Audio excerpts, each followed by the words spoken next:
gamers, and welcome to episode 439 of the Super Ultra Podcast Arcade for December 9th, 2023. I'm one of your hosts, Daniel Nicholson, and with me is my co-host, Dominic Stallworth.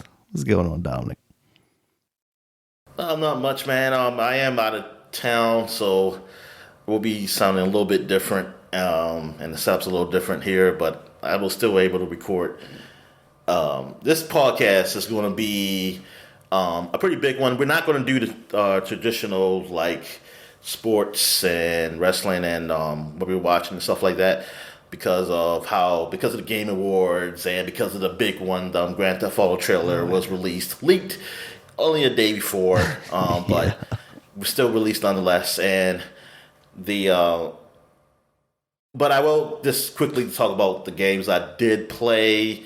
Some games these are the games I forgot to mention for the last week, but I did play Stray Gods, which is a musical game, which got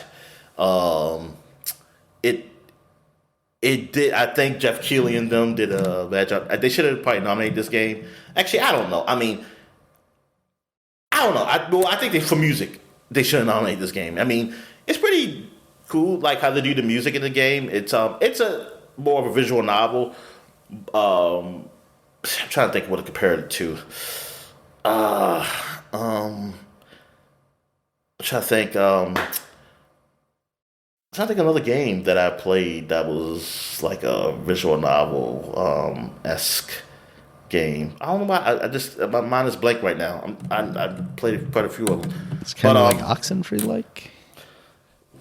No, Oxenfree, you can't control the person in this game. Oh, right. Okay. So gotcha. Yeah, you can only well, at least I didn't get to a point where I could. You can choose what to say, which is similar to Telltale. And like and how you choose it changed the lyrics of the song. So if you choose something more aggressive, the song becomes more aggressive. Unless she her the actual lyrics, or more passive, or whatever. Like you have options to change, like to say what you want to say, and it changes the lyrics of the song. It's about this woman, or this young woman, who I guess something's happened to her life, and she's kind of going through some things. But she is with the band.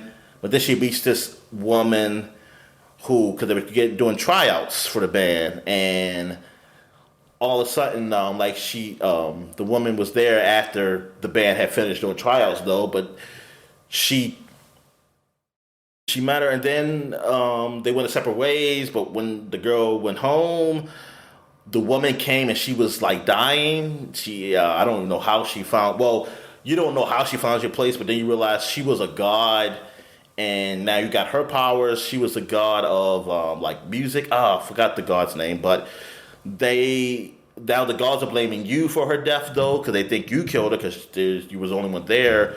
So you're basically trying to prove yourself. But since she's like the god, kind of like a music, you kind of you don't really force them, but people can sing, and when they sing, they kind of tell their feelings and stuff like that. And that's how the game goes. And yeah, it's very like Broadway-ish, kind of thing. Musical, or and not just Broadway, but like Disney, I guess. Music right away, but more of I wouldn't say adult, but I wouldn't say children's either. It's like adult, but not like adult as in like real adult. It's just probably teenager, or older type of game that someone would play. It's probably it's so far. I'm enjoying it because the mystery is really what I'm into. The music is fine. I'm not gonna say I'm gonna buy an album or nothing, but even though I'm curious what the album would be it be like different versions of the same song because of the different lyrics or what? But I can see why it was nominated for the Grammys, because it does sound good, and it's very creative how they do that, your choices. So yeah, it's pretty alright. And I got some recordings of it, so I'll post it up there. Nice. Another game I played. Oh man, I don't know. Okay, I don't remember. I want to get to these games, but it's gonna be probably. I'm probably just gonna post a video, and hey, I just forgot to mention it up there. But I'm probably gonna post some videos of trailers too on this one to really cover what we talked about. But yeah, so I guess we can get right to the big one, man. I mean, this is what, like, even with all the announcements on the Game Awards, this is just the biggest news because it's the biggest game, basically almost ever. I was going to say in existence ever. Yeah. Yeah. So it broke YouTube. YouTube was broken. Dang. Really? Stuff. But they say it's like the most watched YouTube video. What's it? Other than music or something like that. Okay. I know at one point it was. I saw something about it, like having the most posts on Twitter and all that stuff too. Yeah, it's the age of, damn, Archer is still coming on. Oh my god. But I think this is the final season. Okay. But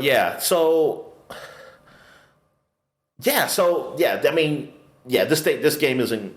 I mean, it's just amazing how popular. I mean, how huge this game is. I mean, even back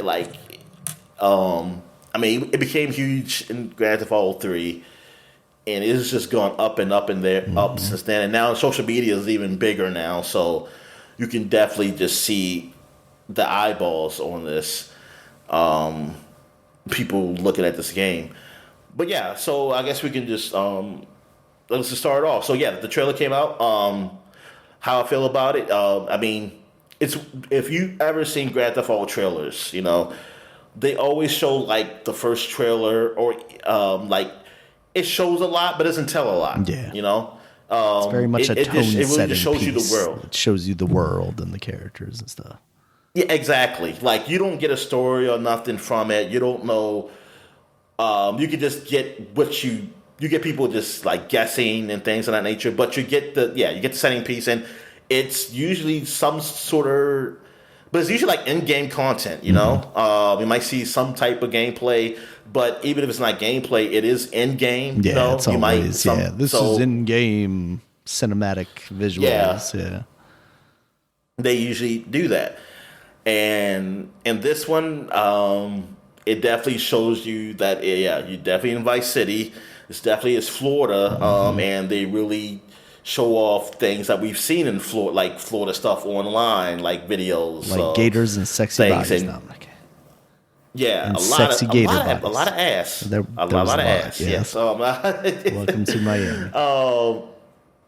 Yeah, but it looks good. It looks gorgeous. Because I look back at Grand Theft Auto 5 and how that looked great at the time, and I was like, man, I definitely see a difference. Yeah. Like, I see a difference when I go back and look at that game and what I saw here.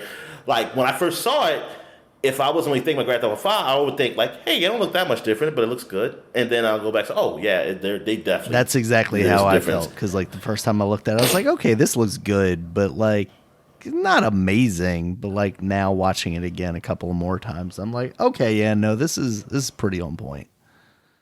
Yeah. And then you got to think that Grand Theft Auto 5 came out 10 years ago, and that was another generation. That was 2 generations ago. Yeah. And so you're talking about you didn't have a Grand Theft Auto last generation. Nope. Like you just had a remastered of it. So you're talking about going from so you're comparing a game like to a game that's 2 generations ago is like, yeah, this damn well is going to be looking great. I mean, because like the only thing you got to compare it to is Red Dead Redemption 2. Yeah, really, and the visuals of those are so different. Yeah, exactly. Talking about like a nice freaking the wilderness and stuff, which is beautiful. But now you're talking about city life and everything, and like you're. And all the things they showed in that game is just like, man, you like the cars. I like the whole lighting of the car racing, doing the spin drifts. And all this stuff is a lot of it is from things that have been done in real life. Like they just made it in like Grand Theft Auto, like those Instagram or TikTok videos. Like they've been done in this kind of Grand Theft, and then they just did it in the Grand Theft Auto engine or whatever. And yeah, I wonder how that is. Like, what those the TikTok or whatever their version of it. Yeah, are they going to called. have like an in-game social media that you're utilizing in some way or whatnot? Yeah. Yeah, because in the other one they had it. They had their version, Lifesaver, what's it called, or Life. Oh, what was that called? Not Lifesaver, but something. Yeah, it's something like you get a life. I don't know, but it had that version, but you didn't really interact. You just kind of just looked up there and see stuff happen, and you read it, and it's pretty funny. The whole internet, I mean, God, and I'm now thinking about Grand Theft Auto 5. I'm like, I looked at it a bit, but it was a lot. That was a lot of shit that I just didn't look at. That I think about. I always say I'm gonna go back, so I'm gonna go back and look, and I never did. But yeah, man, I wonder if it's like, or can you do your own videos and stuff, which they probably do. I mean, technically you can do your own videos because you just record and just do something. But I mean, like something integrated with them. Yeah, man, But yeah, I'm looking at the beaches. Like, oh my God! Like somebody put a side by side picture of like Vice City in 2000. What was that? 2002. Yeah, I'm watching the IGN video like, now, and they're showing some of that stuff, and I'm like, oh my God, I forgot how bad that looks by today's standards, you know? I mean, it's so empty too. like, and this is like the beaches are full of people all doing different things, and like, man, and the hair and stuff. I wonder if that's going to be like, because you know the graphics, like while they are impressive, they aren't like mind blowing. But I wonder if like the population density is just going to be incredible. Oh yeah, definitely. And it looks like the main character is a woman. Now I don't know how they'll do it with her and her boyfriend, or I don't know if they're married or not. But her and significant other. I don't know if there's going to be like a switcheroo where you play as him, because you really see him talk. You really saw her more in control. So I'm not sure, but yeah, this is the first one. This is the first one you play as a woman, which it should be interesting. And she seemed like she's some type of Latino. I don't know what she's going to be. Usually Florida. Every time I think of Florida, I always think at least like Puerto Rico or something. But or maybe Cuban. Cubans, I don't know. Especially on like Miami. So yeah, and. Well, the thing is, it's Miami, but it's also, you see, like, Everglades stuff. So it's their version of Florida. So it's probably, like, a good mix. Kind of like how L.A. is. Like, I mean, with Los Santos, it's like that. But then you go up just a little bit north, it feels it's like northern fucking California. And, you know, in reality, it's not that. It's not that close. It take a little longer. Yeah. But, so it's probably just like, their version of what Florida, like, kind of mixed all in together. Because I'm sure they're going to have a place where you can see a whole bunch of old people and you can scam them. There's got to be a mission. There's got to be a mission where you scam old people. You see a lot of old people in this trailer, in fact. So most of them are wearing many clothes. But yeah, man, it looks great. I mean, it looks good. I can't wait. But then it's all like 2025. I was like, oh my God. Yeah, that was disappointing. Not next year. So now I'm like, well, forget it. I want to forget I ever saw this. I got to go forget I ever saw this. I don't care about this anymore. Because I'm like, damn. I'm thinking like, because of how long it took. It's 10 years from when the game is out. It came out just a few months ago, 10 years ago. And I'm just thinking that next year, like it's coming out sometime next year. Yeah. And they said 2025. And then it's like, when 2025 then? Exactly. Is it going to be? I hope it's going to be like April 2025. Oh man. I mean, that's when Grand Theft Auto 4 came out. It came out around the springish time. They need to have this come out in the spring, and then the PC come out by the end of the year. I mean, I hope so. And that's disappointing. The no PC really announcement on the trailer. As of right now, it's looking like it's what is going to be it's been with the other games. It's going to be console versions out first, then PC version. A little disappointing. Actually, I ain't gonna say little. I mean, I'll say only little for people who only play on consoles. Put it like that, as in not disappointed at all. But but for overall, that's disappointing. I feel like at this time, the game should come out, and the excuses of, hey, they can focus on this and make it the best game on the consoles, then do everything, all the bells and whistles for the PC. I feel like this is the best selling game. Well, the last game and all the subsequent ones before were like the best selling games ever. They got the money to hire some extra people. So much more money. They have so much money. Why can't they do it at the same time? Really? This ain't a small studio here we're talking about where, our resources thin. It's as thin as they want it to be. That's what it is. It's not like, we can't afford it. Yeah. It's up to them what they if they can do it or not. I don't think it's like they can't. I think they could. They just want that secondary boost once they get that second release on the PC. That's what God said. This is just greed.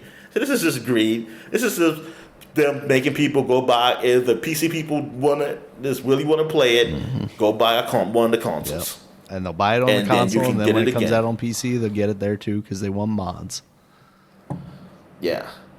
I'm really wishing, since it's on consoles first, that Xbox and PlayStation will do a deal, like not saying it has to be on Game Pass or what PlayStation's whatever it's called, but that you can stream it. You can buy it, but you can stream it, like as a choice. Yeah.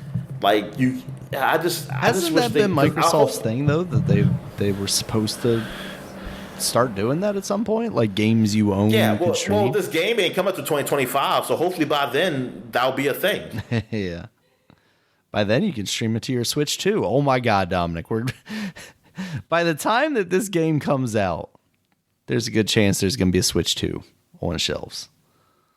Yeah, and it still won't have Grand Theft Auto. And it still won't. It'll have Grand Theft Auto 5. Yeah, they'll have that one. They're going to get that. Got the 1, 2, and 3, right? I think so. The remakes. Yeah. I mean, the remaster remake, whatever. I'm pretty sure they got those. The bad ones. the bad ones. I mean, they weren't bad games, but that was a bad, freaking bad port. Shit. But yeah, so that was great. I was like, I'm excited. But 2025 really disappointed me, and not having a PC version disappointed, because I didn't even think about it. I didn't really look at it. I didn't even pay attention to like it was just on consoles until I saw someone online mention no same. PC announcement. I was like, oh shit. I said, really? I would think by now, like that was just a thing. And man, I guess they saying we're gonna wait till. Are they in the mindset like we're gonna wait till like the latest technology is out there and we can put everything in there? Even though people easily, you could just update. Yeah, you could just update, man. No, they just want people to buy it twice, Dominic. That's all it is. That's really what it is. That's really what it is. Yeah, I mean, I can't think of no other reason. Because the reason of you just saying that you want to focus on this. I mean, if that's your reason, that mean it's still about money, because it's still like you're going to maximize. You're not trying to pay for more people to do that. You're just trying to maximize them out for this and then maximize out for the next one, or do a layoff and then have the next group of people go work on a PC version. I don't know. But overall, yes, it looks great. I'm excited, but then my excitement is going to die down because it's so long away. Yeah. And I'll be excited about something else until I'm excited again for the game. Yo, you got anything else you want to say about the Grand Theft Auto? No, I think I'm right there with you. It looks incredible, but having to wait so long. And I'll say this though, like having now watched the Game Awards and seeing how many of those games also were 2025 games, it starts to put into reality for me, like, yeah, we are basically in 2024 at this point. We're mere weeks away. So it's not that far off, but for Grand Theft Auto, it's just the fact that it's been 10 years since that last game. Like, we know they've been working on this game for basically at least that long. So, like, what's taking so long? Don't show me this game after 10 years and then have it still be a year plus away. I think that's my biggest disappointment. It's been this long since we've heard about this game and seen this game. Just wait until we're a couple of months away so you can just boom, drop it and have the world change, basically.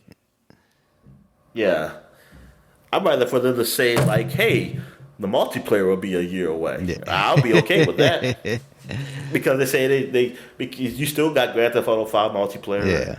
But they say, hey, the new multiplayer, we're really going to make it big. It's going to be a while. Have they said anything about the multiplayer for this one? I mean, I feel like it's got to be. I don't think they... Yeah, and that's probably just going to be that news that drips out, you know, all through next year. Like, that's 2024 is about. How much news we can get about Grand Theft Auto. That's all that is. Like, every month, so months, you get it. You might get, you know how they did 5, he had some more trailers. Yeah. So you're going to get some more trailers, you know. Might get a trailer of her, and then get a trailer of her boyfriend or something, and then you get a trailer about the social media stuff, and you get a trailer about a certain area of the certain area in Vice. Then, well, it's not gonna be Vice City. It's gonna be like, hey, this is outside of Vice City. This is the swamp lands where swamp people live at and stuff like that. And then you get places like Shady Groves where the old people live at. You can scam them.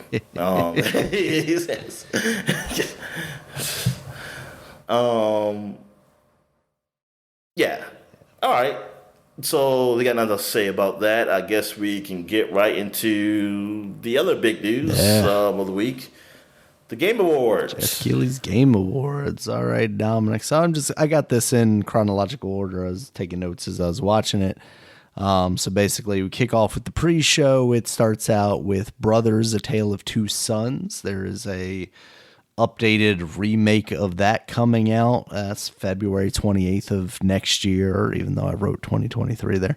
That is a game that when it came out, I remember playing the demo because that was still when like Xbox games always had demos for their online arcade games.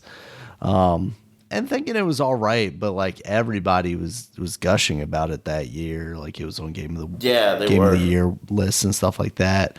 And I kept telling myself I would get back to it at some point, you know.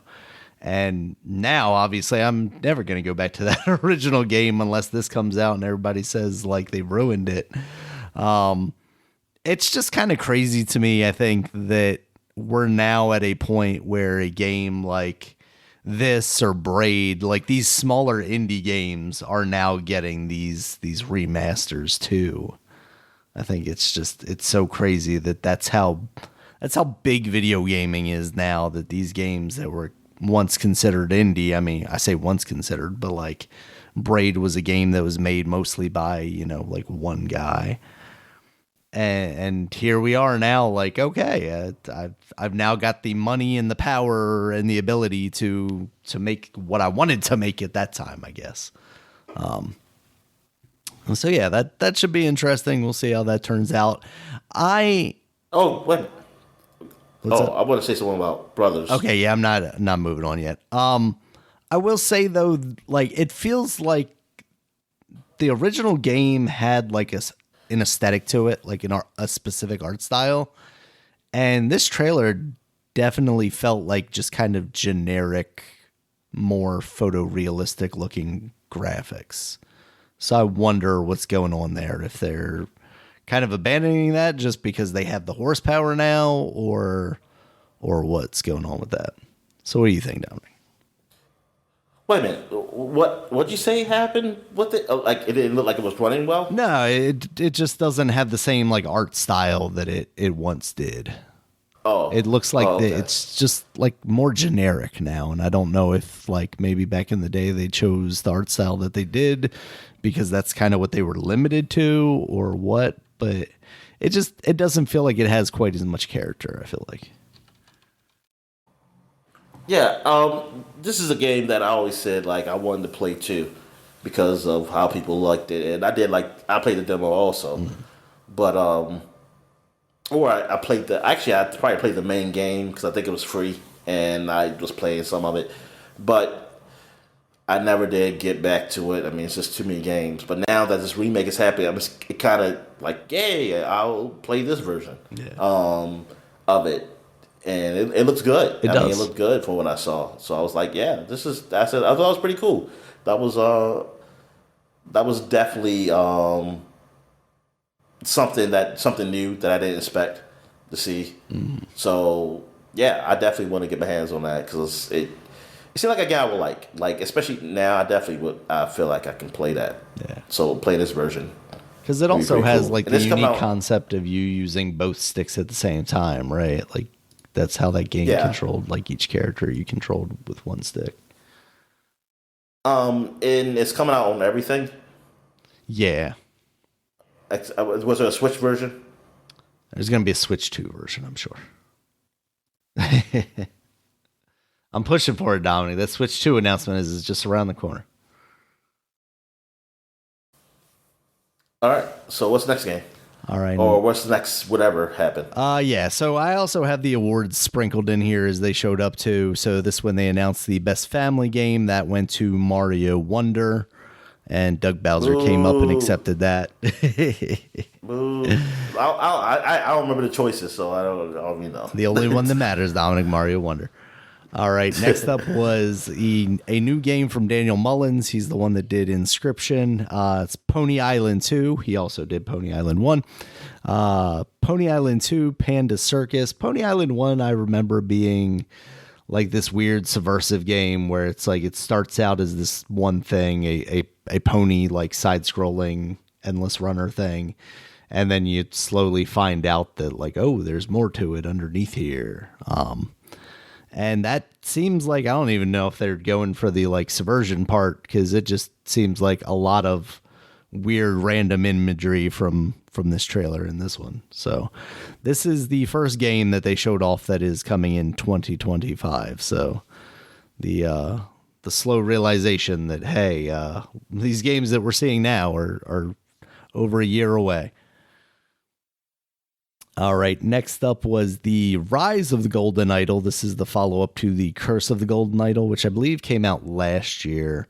And that's kind of a point-and-click. They call it a classic game. But a classic game is when it comes out last year? It was a classic game, Dominic. Instant classic. Or does it have a classic look? Like it definitely has a classic look. It's very... Okay. Almost like ugly pixel art. They have this, like back in the 90s, early 90s and late 80s and stuff kind of way. It's almost like the Ren and Stimpy of pixel art. So it's got that kind of look to it. This is a Netflix published game, I guess. So, we should expect to see that in mobile Netflix and also out on everything else, I believe, still though. So. All right, next up was Usual June. This is coming out 2025. Again, pushing it out. This is a cool-looking kind of action-adventure-looking game. You play as a young woman who's like slashing guys with crystal swords and stuff. And it's looking really good. What'd you think, Dominic? I gotta remember that. I gotta remember what I watched all those trailers at once, and now I don't remember. What this is with the black woman? Yeah. Okay. Yes. Yeah, it has a nice little art style to it. It definitely seems a very like I don't know what you call it, like modern. What's a nice way to say woke? What's the right way? I know it's a word for it. Progressive. Like, where it's like something's like kind of it's not progressive. I'm not even saying woke or progressive, but like modern. Something that's modern, like now. Contemporary. I mean it. Yeah. It definitely feels very contemporary, like type of mystical game or something like that. Yeah. It definitely does. Yeah, it's like you were saying during the trailer, though. The only thing that I don't like about it is that they speak kind of Simish. They don't just have voice acting. Yeah, I mean, it costs too much, Daniel. It was the strike. That's what happened. Yeah. The strike happened around the time, Daniel. This is what happens when smaller games like this can't get AI voice acting. You've ruined it, Dominic.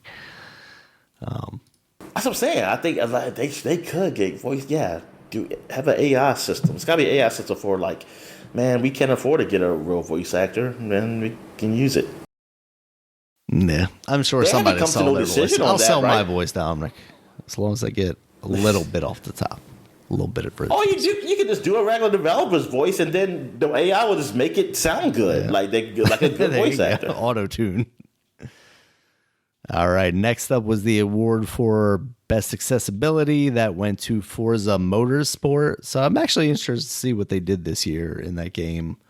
You know, over a game like Spider-Man. The game plays itself. Yeah, maybe. Maybe. All right. Next up was Harmonium the Musical. This is from Odd Gentlemen, who Spider-Man 2 didn't win. I'm happy. No, I'm happy about that. Okay, go ahead. People are pissed, Dominic, because Spider-Man 2 was nominated for 7 categories, and spoilers, it didn't win a damn thing. So. I know. I was so happy that.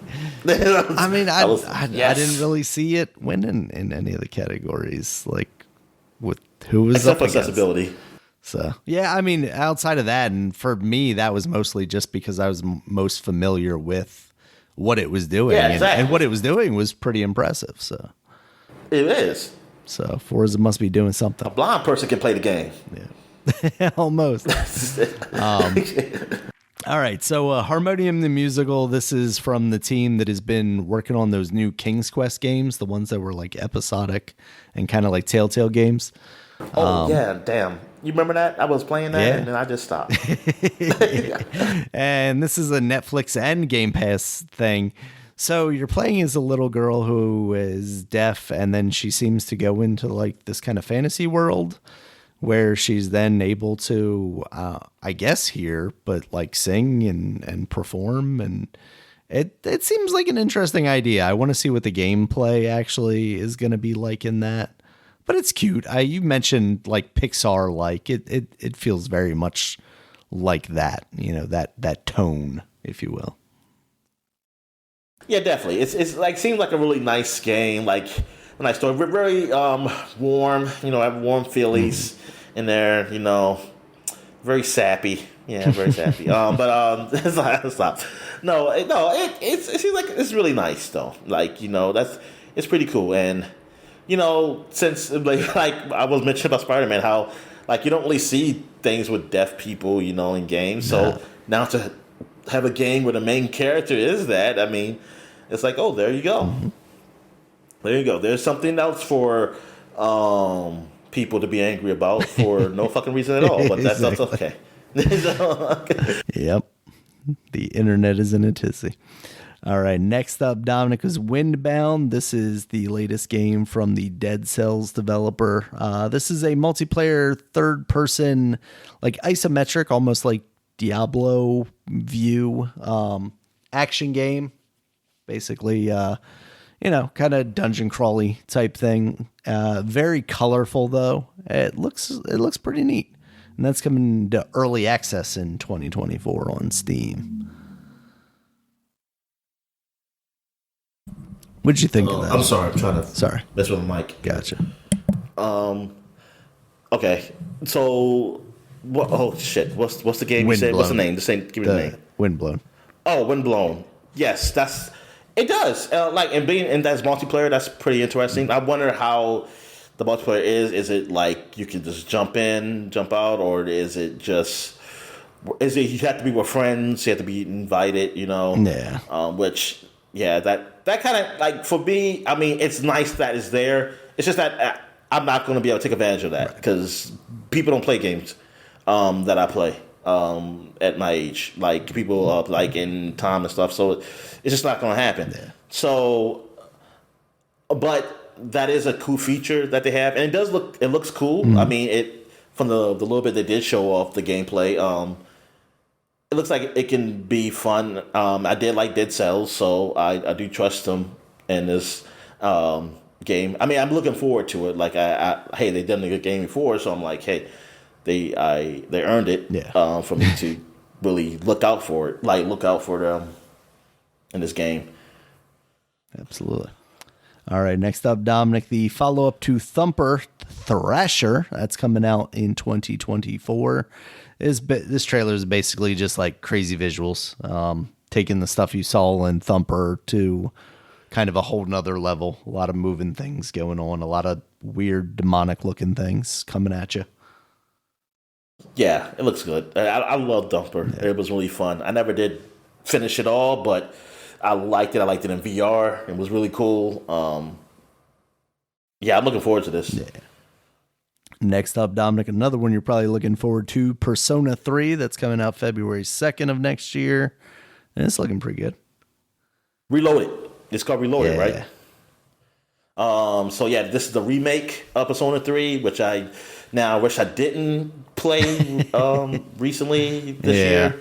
Because I did not know they were doing a remake. But yeah, so, but just looking at it, it looks good. It looks like it still feels like it's being, the story, everything's gonna be the same, but it's gonna be different because it's basically looked like Persona 5 with, Persona 3 with the Persona 5 like skin over it, which is a whole lot better than what Persona 3 was, because I think that was a PSP game. Yeah, PSP game that was back in how many years ago, I forget. But so it's been a while, and yeah, I'm looking forward to it. But it's quite a few games in between that I want to play too. So it's like I can wait for it. I'm just gonna suck that by the time I probably want to play it, they'll probably be saying, "Hey, we'll leave a Game Pass," and I'm like, "Oh fuck!" But I have to play these other games.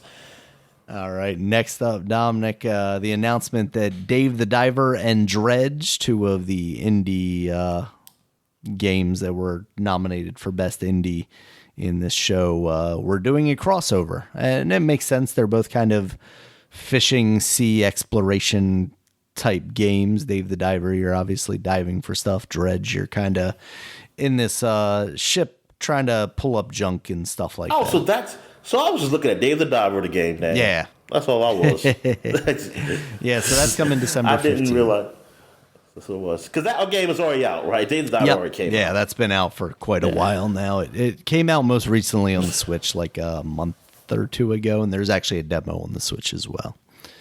So, yeah. Those games look cool. World of Goo 2 was next. They made a big deal of this because it's been a very long time since World of Goo 1 came out. And that was kind of a big deal around the time of like the Wii and stuff. It was. And that was like one of those, like, when I think of indie, like that was one of the big ones, like at the early point when people were talking about indie games. And then you just saw it a lot. You saw that game a lot on everything, man. Yeah. World of Goo. And yeah, finally getting it too. Did you ever play World of Goo? Studio? Like, nope, I never played it. But who made that game? Like, did they make games in between this and that? See. World of Goo? Dev of Goo. No, let's see. 2D Boy is World of Goo. What else did they do? They had I swear there were some other things that they had done. 2D Boy. Oh, I'm already on the 2D Boy website. What did they do though? Steam. Oh. The only thing that pops up on Steam when I type in World of Goo is, or when I type in 2D Boy is World of Goo. So maybe that is Western on the laurels. Yeah. They've been working on this game resting on getting that money from World of Goo for the last. Darren, how many years ago was World of Goo? Oh, let's see. That's more. I know it's definitely more than 10. The company was founded in 2006. Do they? Yeah, because they came out on the Wii. And it was on a Wii one time too. Goo. So it had to be like that before the 2010s. October 13th, 2008. is when it was Yeah, released okay. on Windows and WiiWare in North America. Yep, we were. That's what I remember first seeing it. Yeah. Yeah, because I remember people kept talking about it. It looks But just I like didn't a believe it bridge indies back building then. Yeah, game, though. Like it's so crazy that it picked up the traction that it did because it just kind of looked like a bridge building game. Wait a minute, you never played it? Nah, Oh, you never played it either. Damn. just a blind spot in our gaming, Dominic. All right. Next up after that was the last one they showed on the pre-show. This is Metaphor Re Fantasio. This is a new game from the director and numerous other collaborators from Persona 3, 4, and 5. It's going to be a fantasy RPG. Looks like it's exclusively for the Xbox, coming out in fall 2024. Yeah, like all those games, like anything to do with Persona, where it's just like it's Persona, it's Shin Megami Tensei, and others. Yeah. But that's the only ones I know. But yeah, and that's exactly what it looks like. It looks like kind of in that vein of those type of games. I mean, it looks good.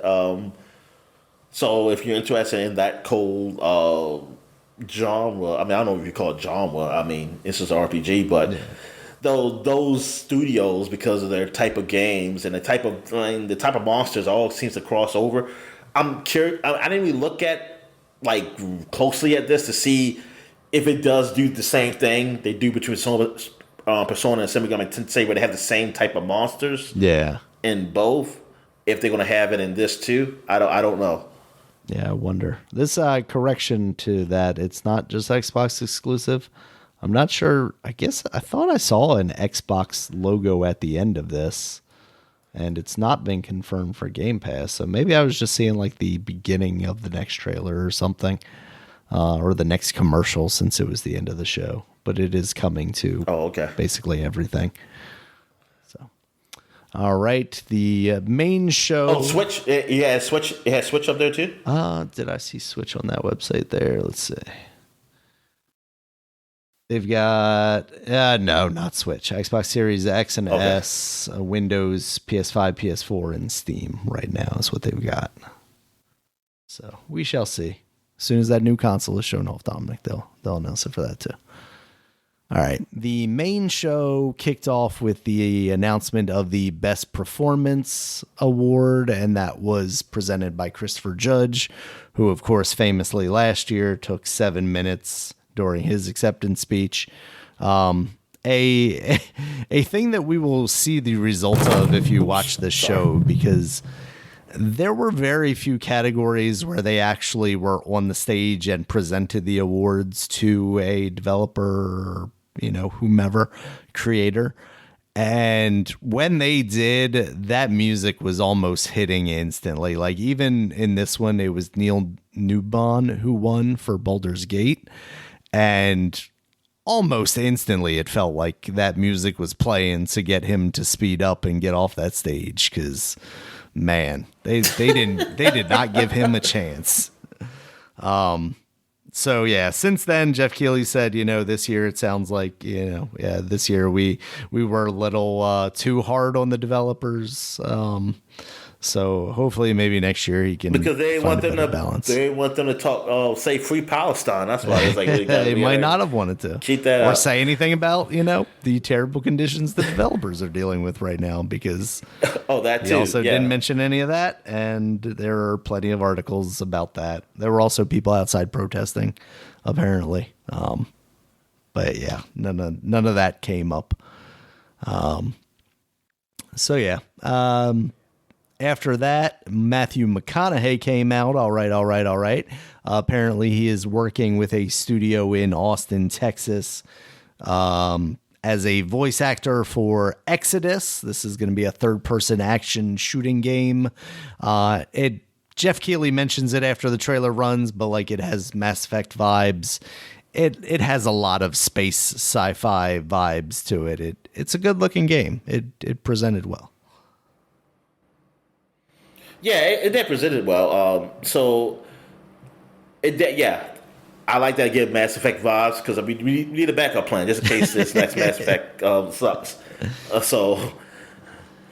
Yeah, because I got my Starfield. I mean, I know some people are disappointed in it, but I'm not. I like it, so I feel like I got the game I wanted, Yeah. and I do want another Space Odyssey type of game. So yeah, like keep it coming, and something that's not freaking multiplayer, and more like. Now, I don't mean multiplayer, just versus. I mean, like, that I have to be like, there's a whole bunch of people. Like, multiplayer choice. Like, maybe somebody jump in to help and stuff, but that's all I want. Yeah. I don't want it to be that it's the focus. All right, next up was the surprise announcement of new God of War Ragnarok downloadable content, a new mode, basically. This is going to be called Valhalla, and it seems like And it's free, man. Amazing. Yeah, that is, well, because it's more of a mode, I don't know if there's even actually really going to be story elements to it if you, like, beat the mode I mean, or yeah, something. I know, but it just... Yeah, nowadays everybody wants a piece of a piece of that cake. Yeah. But yeah, so it seems like basically just kind of a tower-esque thing where you're going to be fighting enemies, you die, you restart again, you get different power-ups, you die again, so on and so forth, rinse and repeat. And that's coming out December 12th, so that's just mere days away at this point as of recording this.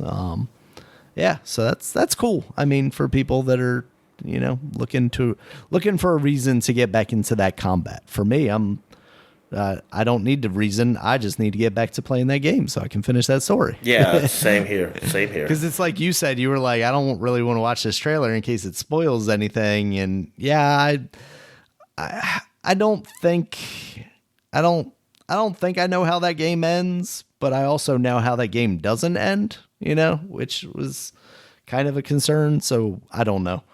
I don't know what happens in that game, but I feel like I still know more than I would like to know at this point. So I just need to get around to finishing it and seeing what happens for myself. After that was Big Walk. This is the latest game from House, who was the Untitled Goose Game developer.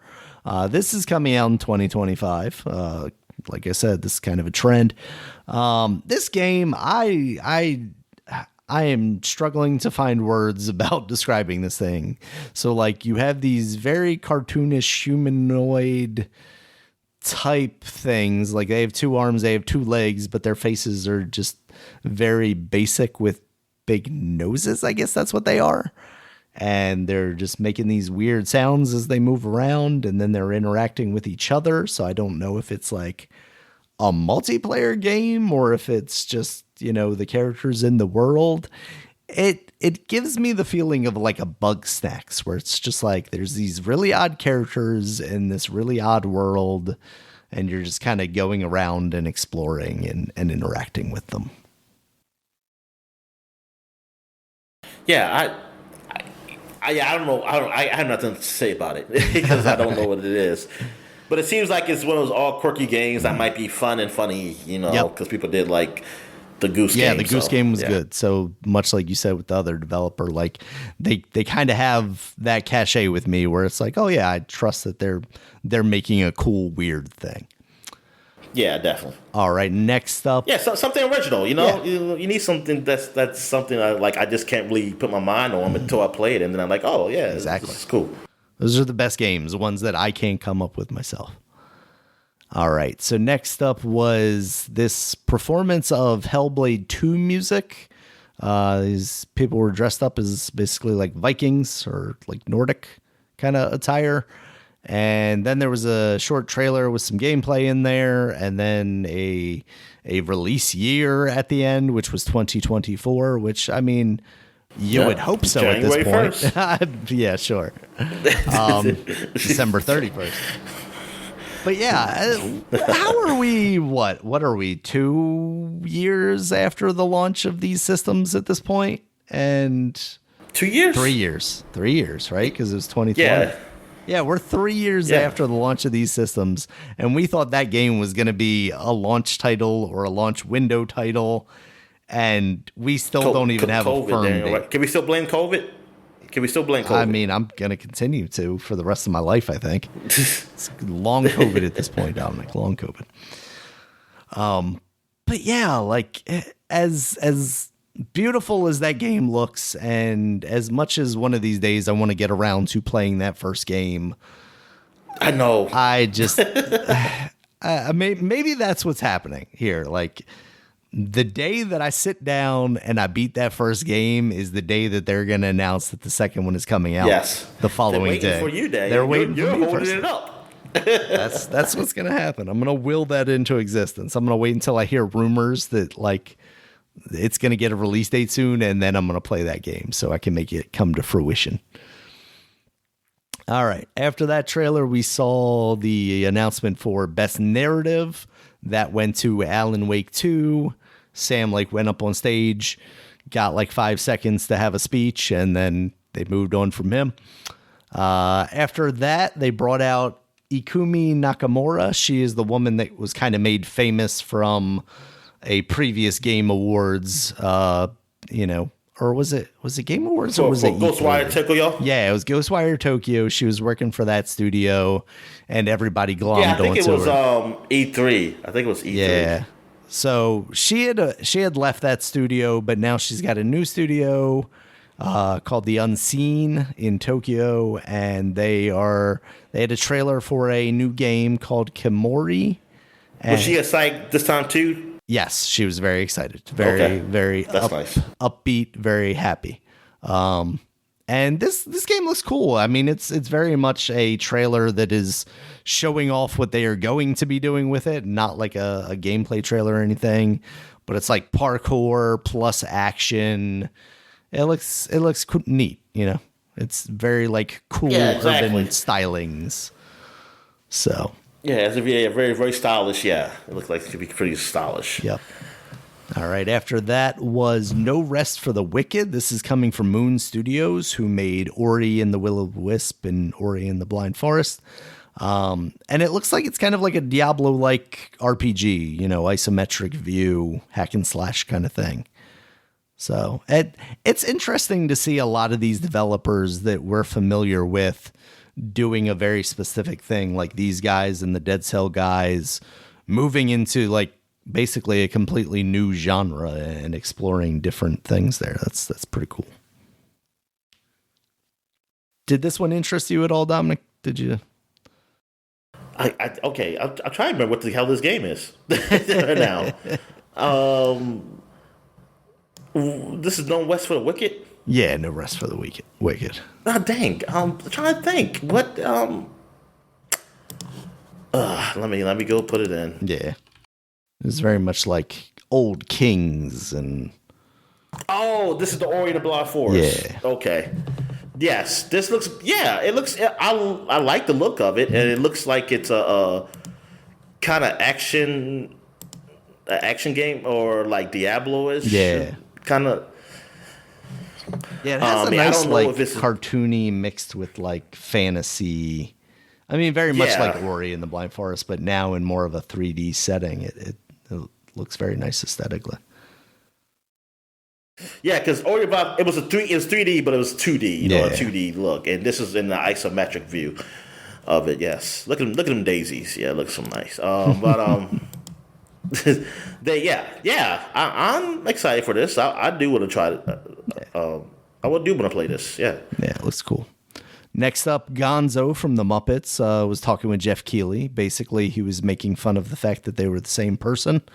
Like they were talking. Yeah, Gonzo was a long-nosed one, right? What's that? Gonzo's a long nose, has a long curved nose. Yeah. No, I'm asking you. Oh, yes. Is that the one? Yeah, he's got the long curved nose, just like Geoff Keighley. Okay.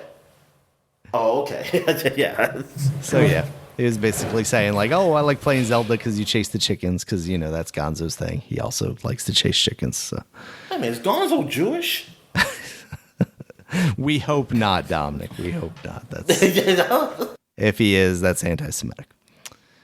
All right. After that, Dominic, was the announcement of the best debut indie game. This went to Cocoon, which I agree with after having just completed that. I think that's a fantastic game. Next up was a trailer for a whole bunch of Sega games, actually. They just gave you a whole bunch of stuff in one. Jet Set Radio, a new Crazy Taxi, a new Golden Axe, a new Shinobi, which looks awesome. And a new Streets of Rage. They basically said these games are coming out over the next several years. I wonder once we start to kind of shake out like what's coming out first. But I mean, for me, out of these, like Golden Axe and Streets of Rage look pretty cool, but like Shinobi was the highlight. Jet Set Radio looked kind of like more of the same. Jet Set Radio, you love that game. You love the game. I love the idea of it. Like maybe they could update the gameplay in a way that would maybe fall more in line with me liking it. But yeah, I always thought that game looked really cool, and then I got my hands on it, and I was like, yeah, this isn't nearly as cool as I thought. Crazy Taxi, I want to know why the cops are chasing you. Like, well, what the hell's going on here? I mean, because you're a crazy taxi, Dominic. You ran over people. They finally let you do that. They don't jump out of the way anymore. They saw how great, oh man, how I used popular to Grand Theft Auto was. always go after people in that game, man. I used to always say like, come on, just hit them. Just trip one time. So, yeah. Thank God for Grand Theft Auto. Where you can do the taxi missions and still run over people. Yep. All right, next up, Dominic, is Dragon Ball Sparking Zero. They finally did it. They returned. Oh no, back to Sega. Back to Sega. Sorry. Yes, that's pretty cool. Like they're trying to. It's almost like a revamp or something. Like they're back. They're like, hey, back, we've baby. got all these properties to besides Sonic that we should probably use. Yeah. It's nice to see. Even though I still wish that in there it would have been better if they had a 2D Sonic by the guys who did Sonic Mania. Yeah. In there, so it'll be like, oh yeah, we're really back. This is Genesis, baby. This is the Genesis. No, they're never going back. This is the G. Yeah, they're going back. I know, man. They give you one game. Crappy Amy and Biggs the cat. All right. Yeah, so Dragon Ball Sparking Zero, they are returning to the realm of 3D fighters. I don't know why. That last game was so good. Well, that wasn't even the last game, though, so you can't say that. Yeah, you're right about that. There's been other Dragon Ball Z's games. There's Kakarot there, yeah. Fighter Z. Yeah. What is that developer called? Yeah, because I was waiting for I was hoping their logo would show up. Atlas? No. The one that made the 2D one, the Guilty Gear guys. Oh, well, they were the publisher. Well, they were the publisher, I guess. What? Yeah. Right? No, the publisher is Bandai. Is it like a collaboration publisher? I know Atlas was the Arc System Works. That's what I'm trying to think of. Arc System. Oh, yeah. I knew. I've seen A. I've seen the A. Yeah, I was trying. I was hoping that they were going to show off that logo at some point. I was going to be like, yeah. They're making another good one, even though I don't know what they would mind because basically they've used every character. So I guess what would they do? They still didn't use all of them. There were some they still didn't use. Yeah. Dan. I mean, these are the important ones. Right. But they finally, had so many Bulma. Gokus and Vegetas. Yeah, they should have had Bulma. They could have had the pig. Mr. Popo. I mean, they had quite a few. Yeah. So yeah. But no. But yeah, there are people like I said. They say they like those games. Yeah, I'm they sure. like because Dragon Ball Xenoverse. They like rolling around, up in the air because it says that's what Dragon Ball was. Like you did that. It's true. It just It doesn't seem like something that'd be fun to play. For a fighting, just for a fighting game, it's just I don't know. I mean, it's all right when I play it. I'm all right, but it gets old fast for me because that style of play is just it's just not there for me. I don't know. I just don't feel it. Like the camera's always off. It's exactly. off. Even in the trailer, it's just jumping around everywhere, and I'm like, oh, that's how I knew it was a 3D one. I was like, oh, geez, just blinking over here, over there, everywhere. I mean, it looks nice, but I don't see. And then you can do the lock on, but then the lock, I don't know, man. Yeah. Just whatever. Yep. All right, Dominic. Next up was the casting of Frank Stone. This is going to be a game set in the world of Dead by Daylight, but made by Supermassive Games, who make the cinematic stuff. What is the one that we played for a while together on the PlayStation 4? Supermassive, because now they're doing the chapter games, the dark pictures. Until Dawn. Yeah, Until Dawn. So that's Yeah, pretty cool. but They who make is- really cool games. Who's Frank Stone? He's the brother of Frank Stallone. Nah, I don't. Oh, I guess okay. some character in the Dead by Daylight world that they're gonna some serial killer maybe. Oh, okay. Yes, we will find out when we get a chance to play that game. They didn't have a date on that one. Oh, that's what the game is called. The Castle of Frank Stone. Yeah. Oh shit. Yeah, that's the title. That's the title. All right, next up was a big one, Dominic. Visions of Mana. They're returning to the Mana world. This is a new game entirely, and it's full 3D. It looks awesome. It's coming out next year, It does too. look good. I never played like a full Mana game. Like I played some on the emulator just to try it out. Same. When it was on Super Nintendo, but I never played it, so I don't really know much about it. I kind of do want to just go back and play, but it's just time is not on my side. Yep. I mean, because there's so many games. But yeah, I mean, this definitely it looks good. Like visually looks good. It feels like people were really into that, cartoony, kitty looking RPGs, and it looks very like with updated graphics, modern graphics stuff.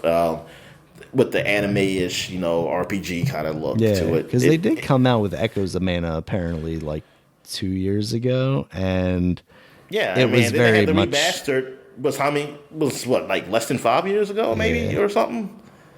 Yeah, but those all kept, like the old school look to them. And to see this in like a full 3D world was really cool. All right, after that was Rise of the Ronin. This is the new Team Ninja game that's coming out March 22nd of next year for the PS5 exclusively. And it looks like a, Ninja Gaiden game, but now you're not a ninja, you're a Ronin. And right now it's exclusive to PS4? PS5. I mean PS5. Yeah. I mean PS5. Yeah. Yep. For now. Yeah. Well, I say for now, but I feel like maybe are they publishing it? I feel like they might be publishing it. Ninja. Yeah, Sony's publishing it, so maybe we'll get on PC. PS5 exclusive. Yeah, PC maybe. But that's cool. I mean, it looked nice. I'm just Ninja. I mean, maybe I just got to try it. I haven't played a Ninja Gaiden game in a while since the first one on Xbox, and it was hard for me. Just make it easier. Turned me off from all of them. Exactly. All right. Next up, they did a slew of awards real quick. They had a couple of segments where they did rapid fire awards. This was Best Action Game was Armored Core 6. Art direction was Alan Wake 2. And VR AR was Resident Evil, the VR mode. And mobile was Honkai Star Rail. So next up after that was an extended segment with Hideo Kojima, where he showed off his next game / movie / new form of entertainment. OD basically had just the faces of a couple of actors shown. Nothing gameplay wise, but this is the Xbox game. This is the one that he's working with Xbox on exclusively. I wonder what this ends up being, because he's saying like it's not even a game really, but it's also not a movie. So I don't know. And then they had Jordan Peele come out. Yeah, we're getting the bullshit version. We're not getting nowhere near what Sony had with what the hell was that called? Death Stranding. Yeah, we getting some bull. We getting police knots. It's like I don't know. It's like police knot. Is that a bad game? I don't even know. I don't know. That's one of his first ones.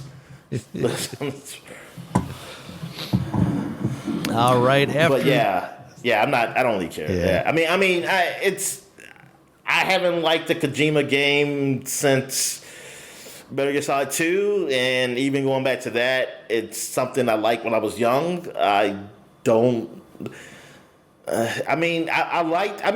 that I don't. I said I did enjoy. No, I did enjoy 5, the gameplay, the stories of his games. I just don't. I have no feeling whatsoever towards. They just seem weird. Yeah. They're just weird. weird for weirdness' sake too. A lot of times it doesn't seem like he has, it's not trying to make some like grand metaphor. It's just like, how can I make this lady naked? Oh, I'll tell you that she breathes through her skin. And it makes sense because that's what the internet tells me. The guy even explained it. Even like a recent thing I saw somebody said. Yes, he said like how people all attacked her like she was naked, but hey, the story, it made sense why she couldn't do it. It's like, yeah, you can make it make sense. Good God. I could be like, this lady had to freaking spread her freaking pussy lips out all the time in the game because if she don't, somehow she's going to die. Oh, no. So that's why she has to do that. She has to do it. God damn. I mean, what the fuck? All right, then. That visual of mine. Moving on, Dominic, to Jurassic Park Survival. This game looks pretty awesome. It sounds like it takes place a couple of days after the events of the first Jurassic Park movie, and you are attempting to survive the dinosaurs. I hope it's like you were telling me, like probably like survival horror more than what I kind of equate survival with nowadays, which is like Ark and that kind of thing, where it's I just like didn't thirst get that meters. from that. Like I didn't either, worldness. but that's why I was worried. Just with that word in the title, it triggered the alarms in my head. That's all. Oh yeah, I got it more of. I think it's this is the Dino Crisis we won it. That's what I feel like. This is the Dino Crisis that Capcom just will not give us. They just gave us Exo Primal. Well, Exo Primal ain't getting there like nominated for anything. No. I mean, I didn't think it would, but if I'm just saying, but yeah, we didn't. So I think, and I'm glad. And look, and it's the Jurassic Park brand. Like they finally did it. They said, like, you know what? They try to copy. They try to take something that was from us, with Dino Crisis. Now it's been so many years they haven't done shit with it. And, like they can do that now. Like, it's like, oh, we're just gonna make Dino Crisis Jurassic Park basically, and look at that. And I hope, man, I hope it's good. I mean, if it's anything like Resident Evil 2 or shit, which I don't think is. I mean, I don't think it's hard to do that. I'm just saying, like, you have the right developers. Yeah. You have the right developers with you. And just take what's there with that and just put the dinosaurs like from Jurassic Park and shit in a world. Like, goodness gracious, that is fucking money. Like, I would play that game and I'll be scared as shit, but I want to play it because it's Jurassic Park. See, I wonder if it'll be something as like action-y as that, or if it'll be more of a horror type thing where it's like you have to avoid these things. You don't really have any means of offense against these dinosaurs, because I don't know. I just feel like the Jurassic Park series is less about like killing the dinosaurs and more about surviving the dinosaurs. Well, the video games weren't like that, though. That's true. That is true. The video games were you killed them. Yeah, you shot the shit out of them. But I mean, this I do want it to be survival horror. Like, yeah, you have a means to probably defend yourself, but unlimited means. Yeah, definitely. All right, Dominic, next up. You got to stand still. When the T-Rex, when the T-Rex come, you got to stand still. Well, now you're talking about stealth games. I don't know if I want that, Dominic. I just want to shoot him in the face. Is that really stealth? All you do is stand still. I can still be there in front of him. That's true. Like in a movie.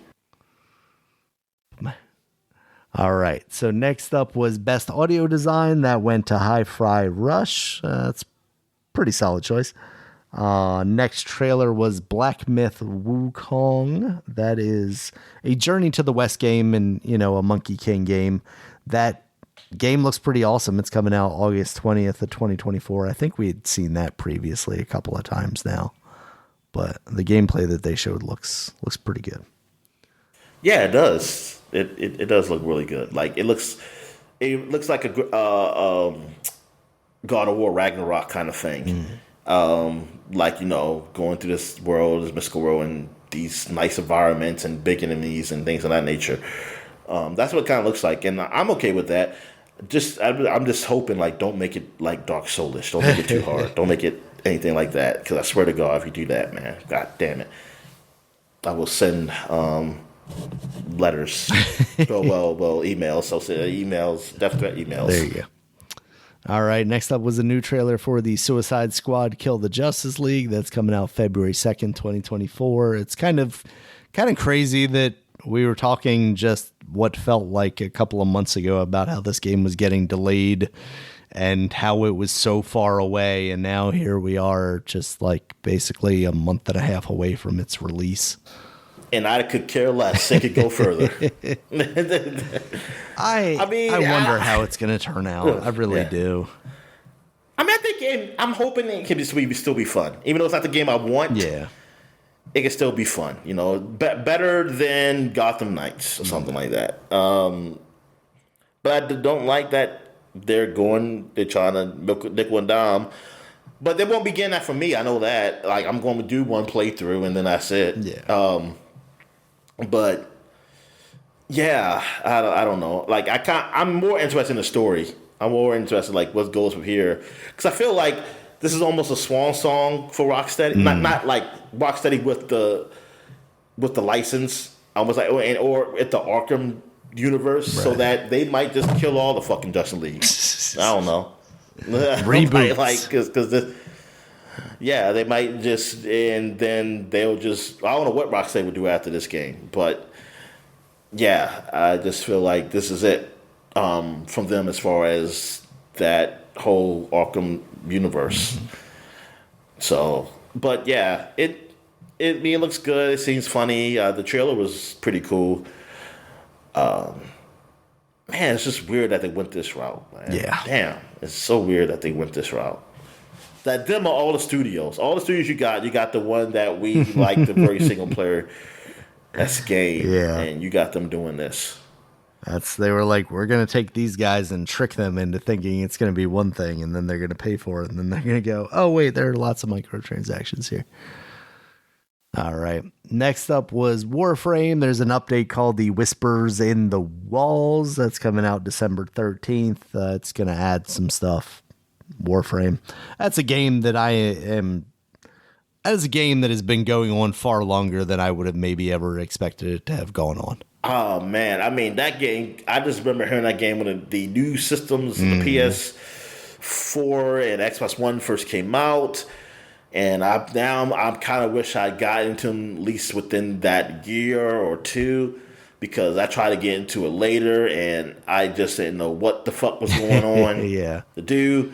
And now I'm looking back like, wow, Destiny was supposed to be like the big thing, and this thing is secretly older than Destiny is Destiny, and it's going longer. I mean, it's technically longer because it came out earlier, but still, it was a free-to-play game, which now thinking back, like Destiny probably should have been because of what Destiny was. I mean, but that's ended up being that should have been free-to-play, because I feel like I paid $60 for a free-to-play game because I got to buy everything fucking extra after. So, yeah, and I always heard good things about Warframe. And I played a little bit of it, and it was like, okay, this is all right. I mean, compared to Destiny, I was like, I just feel the same way. Is okay. Yeah. Something now, as far as the shooting, yes, the shooting in Destiny is definitely better than Warframe. That's it. But, I mean, yes, the gameplay-wise is better. But content and stuff, I don't know. I think they're probably up there. If you want to do a comparison, with them and what Destiny and Destiny/Destiny 2 has done. But yeah, man, this is one of those long running games that's, man, they're still going, man. Good on them, and good for the people who do enjoy it. Like, they have this out there. Yeah. And I just want to know what, like, I'm sure there's something on the internet that say like, hey, I'm new to Warframe. What do I do? Something like that. Yeah, that's really where I'm at. Come with me under my wing. Yeah. I will adopt you and take you through the content. All right. Next up was Games for Impact Award. That went to Chia. That game seems pretty cool. I played a very little bit of it on the PS5 at one point. I don't remember that game. You said you don't remember that Uchia? One? Yeah, I don't remember. It's called Uchia? Yeah, Chia with a T in front of it. It's the one that kind of had like Wind Waker-esque visuals. Like, it was very cel shady, almost chibi looking character, because she was a young girl and she would transform into like a seagull and stuff. Yes. Okay. Yeah. Definitely. I'm surprised. Was Spider-Man nominated in this category too? I don't think so.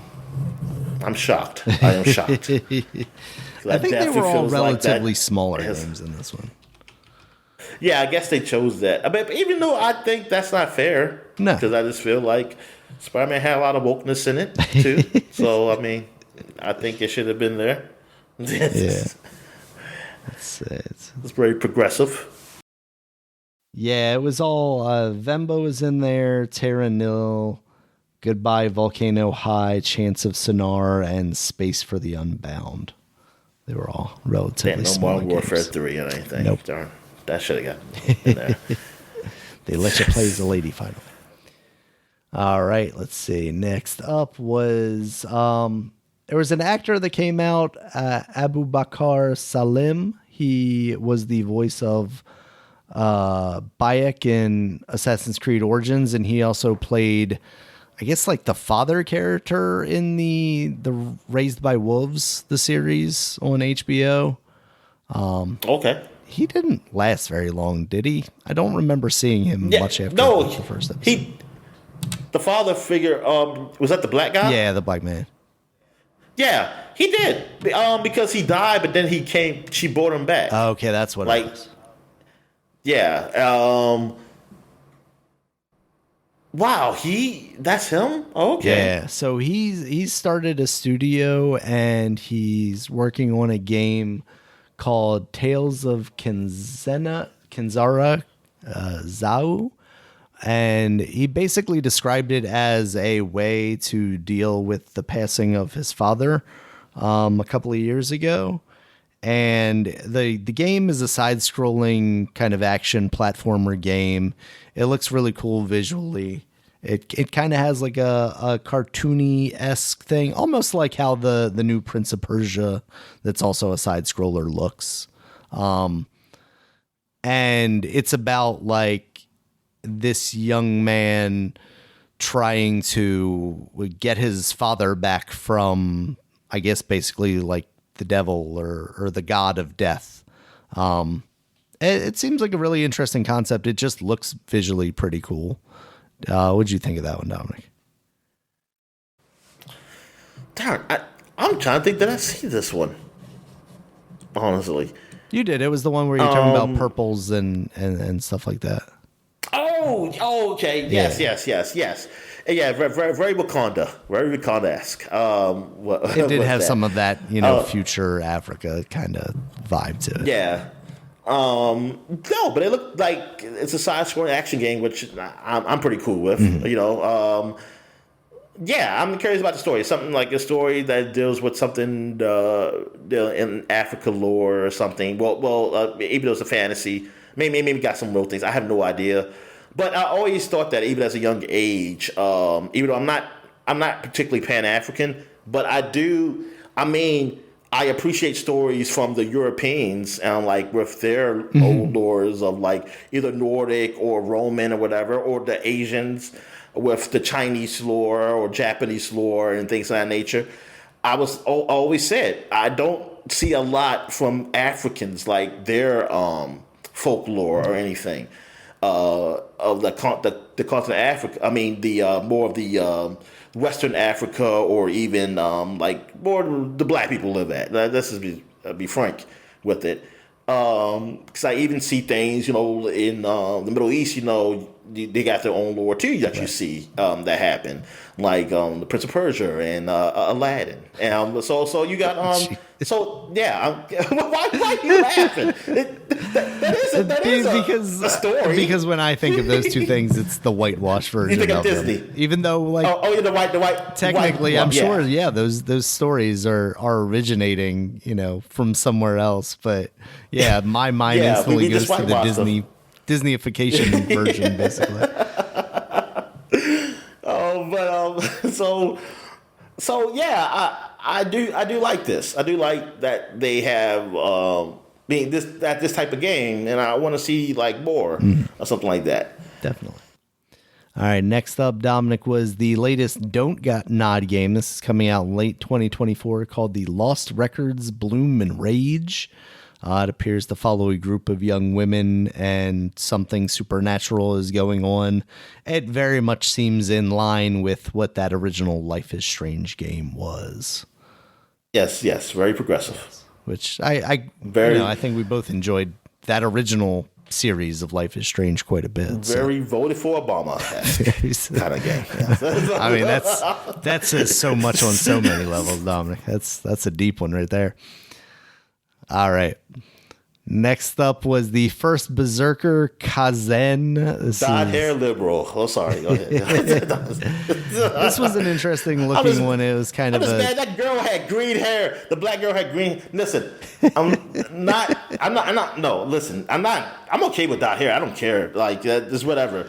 I just don't know many black people in 1995 who dyed their hair green. Sure. Like, that feels more of a slightly more modern, or like some few years back, like not 90s. I didn't see black people do that, but then again, you didn't she live was the in only the black girl with a Pacific bunch of white Northwest, girls. Dominic. That's why. I was about to say she's with a bunch of she's the only black girl with a bunch of white girls. That's just the environment she lived. Yeah, she didn't live that life. She lived another life.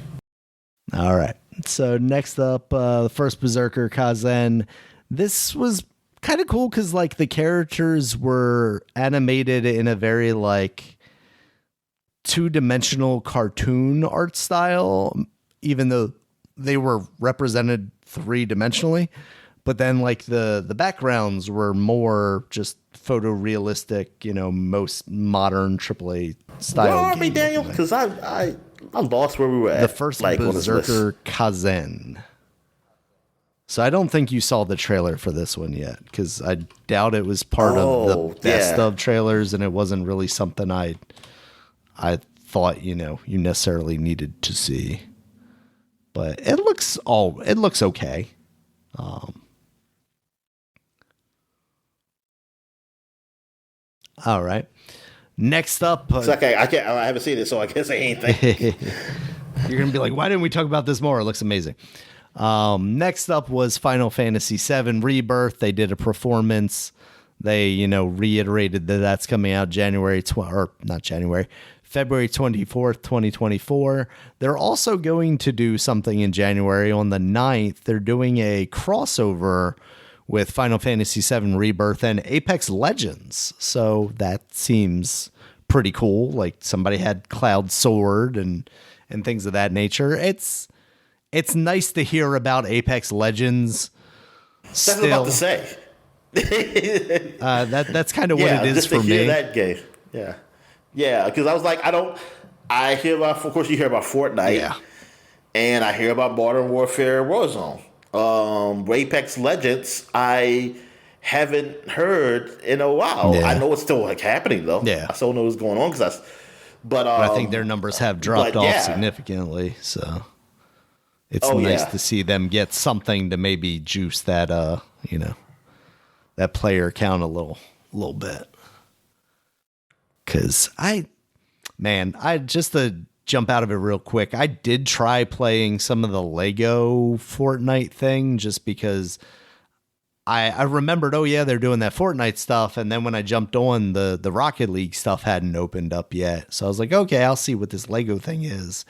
And man, that game, now that it is a quote unquote platform, is just like a mess of tiles and things. And I don't know if I'm getting into a custom game, or why am I waiting for other players? Can't I just jump in and like explore a world by myself? It was just completely confusing, and I don't know what was going on. I never got into a game or world, and I have very little interest to like go back. Daniel. It scared you. It scared you, and you left. It's basically like YouTube now. Like you can create your own, content, but then you also create your own thumbnails and stuff, and it's just like lists and lists of different people's things, and I don't get it. I'm too old for it, Dominic. It doesn't work for me. Too old for this shit. Yep.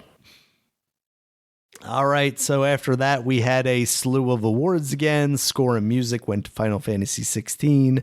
Best independent game. Who was it up against? Best score in music, not the game that you played. Sorry, Dominic. Of course, I know it's not Stray Yeah, Gods. let's see. I've got these here, but I don't have them in order. Where there it is, score in music, and of course, this website takes a while to load. Alan Wake 2, Baldur's Gate 3, Hi-Fi Rush, and Zelda is who it was up against. Well, yeah, it might can beat those games, but I think they dropped the ball on that one. That was just to get Final Fantasy 16 an award. It definitely feels kind of weird that like the only music and scores worth awarding were basically the top 4 games and Hi-Fi Rush, which is a game focused on its music. So yeah, there's definitely some weird there. All right, next up was community support. That went to Baldur's Gate 3. Fighting game went to Street Fighter Best 6. Independent. Oh, yeah. Best Independent. Best Independent was Sea of Stars. And then... Yeah. That's a game I played. And then most anticipated was Final Fantasy VII Rebirth. After that, they showed off a Honkai Star Rail update that's coming out. They also showed, and I feel like this came as like part of the commercial, but like I felt like it was worth mentioning because I feel like the last time we heard about this game, it did not have a release date. We know what next year's most anticipated game going to be. It's going to be Grand Theft Auto 6. Oh, yeah, without a doubt. They won't put that on there because Geoff Keighley won't be allowed to have a trailer at his show. It would have been this year, but it came right days before. Geoff Keighley already knew. That's why it wasn't in the nominations. All right, so Skull and Bones, Dominic, it's got a release date now, February 16th. It's officially coming again, allegedly. We'll see if it you got it. Which we'll call it this month, though. Early access? Yeah, there's early access beta testing or whatever. What the fuck does that even mean? Is it single player early access or what is this? I think it's multiplayer. Like exactly because it's mostly focused on multiplayer. So I think that's. But then it's a game I don't even care about. Yeah, it's very much not something I'm interested in at this point. All right, after that was one of the bigger announcements from the show. Arcane Leon, the studio behind Deathloop, is working on a Marvel game, Marvel's Blade. You are going to be Blade in a third-person action game set in Paris. Don't quite know what Blade's doing over there, but sure, why not? And it's just, a vibes trailer. Didn't have gameplay or anything like that. Sounds like it's very early into development. No release date. But that's cool that Xbox is going to have something to, on par with Spider-Man potentially. Yep. And I think I saw somebody on the internet, no confirmation. Just people that he said that it's going to be rated M. Oh. I didn't really see that, but I'm like, yeah, in your face, Spider-Man, with your goody ass stuff, feeding the homeless and shit like that. You take that shit out of here. Get too ahead of them, Dominic, because it might also be coming to the PlayStation. We kill homeless vampires. You're homeless. Yeah, give them your blood. So there was no Xbox logo on this, so it's made people speculate that this might be coming to PlayStation as well. There's been no official announcement one way or the other, so we shall see how much these like antitrust, lawsuits and whatnot have. They should do a Spawn game. Microsoft. What's that? They should do a Spawn game. Oh. There you go. Nintendo will do that now.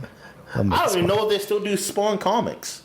I believe they do. I feel like I heard something about like a new kind of Spawn something relatively recently. So maybe. All right. After that was Spawn best ongoing game. The Spawn of Spawn. What's that? I said the Spawn of Spawn. The Spawn of Spawn. His maybe, son yes. or daughter. All right. Next up, best ongoing game was announced by Anthony Mackie, who, while he was on stage, also announced that Twisted Metal is getting a season 2. So that's cool. That show was a lot of fun. Best ongoing game went to Cyberpunk 2077. They did it, Dominic. That is fucking weird. Nah, they did it. Redemption arc. Yeah, they got their reward. We kept working on this game that Sony would not sell on their platform because it was so bad. And then they got the DLC that came out. It's just that when I think of best owning game, for some reason I keep thinking like something like those games that just continue to get updated, like multiplayer Final games. Fantasy, 11 or 13 or whatever the online one is. When I saw Cyberpunk, there's a lot of people who are like, what? This gets a best ongoing? Yep. This is just a way to get, I mean, no, look, respect, but I don't know, man. It's I don't know. That's just a little weird to me. And I think like some people were saying that Sea of Thieves should have gotten it for what they've done. But then people say, it's the Xbox tax. And I was like, yeah, that's right. That's right. All right.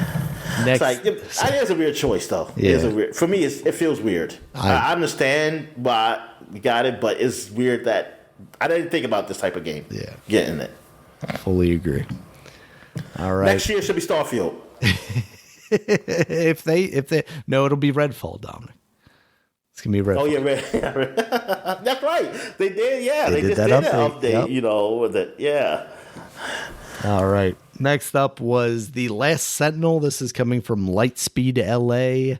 Apparently a studio we should know, but I don't know why we should know that because they haven't released a game yet, seemingly.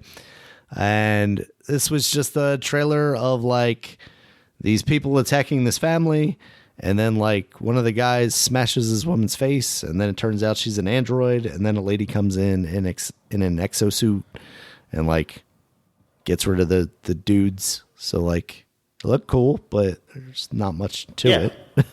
Yeah, it's like an Asian setting. Yeah. Like I don't know where, honestly. I don't know if it's Japanese or China. But I saw the eyes, so I knew it was one of them. Yeah. Or hey, you can be Korea. I have no idea. Be like, but yeah, it's it looks like it could be. It looks like it may be an action game, most likely. Yeah. The action type of. I'm getting this mixed up with what's the other game that with The First Descendant. the one that's.